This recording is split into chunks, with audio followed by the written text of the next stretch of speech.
আসসালামু আলাইকুম। মিনি কিচেনে আজকে আমার প্রথম দিন, তাই ভাবছি মিষ্টি কিছু রান্না করব। এজন্য আমি চুলাতে আগুন জ্বালিয়ে প্রথমে একটি পাতিল বসিয়ে দিব। দেওয়ার পরে আমি 5 লিটার দুধ ঢেলে দিলাম।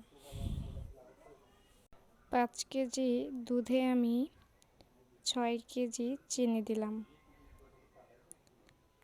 তারপর একটু নুন দিয়ে ভালোভাবে নেড়ে দিব। তারপরে দেখুন কত সুন্দর বলক উঠেছে। 1 কেজি চাল ধুয়ে 5 কেজি দুধের মধ্যে দিয়ে দিলাম।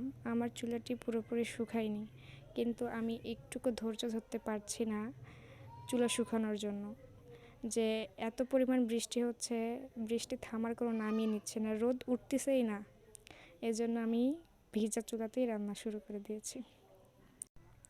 নেড়ে চেড়ে দেখবো যে কতটা সিদ্ধ হয়েছে। দেখছি আর একটু সিদ্ধ হবে, তাই একটু পর আবার আমি নেড়ে চেড়ে দেখব যে কতটা সিদ্ধ হয়েছে। এবার পুরোপুরি সিদ্ধ হয়ে গেছে। এখন আমি পাতিলটি নামিয়ে নিব। আমাকে ছোট চুলায় রান্না করতে দেখে আমার ছোট ছোট ভাই বোনরা বলছে যে আপু আমাকেও দাও, আমিও রান্না করি। তারা তো খাওয়ার জন্য আগেই বাটি নিয়ে এসে বসে আছে, তাই তাদেরকে একটু একটু করে দিলাম। তারা তো খাচ্ছে, খেয়ে বলছে যে আপু অনেক মজা হয়েছে।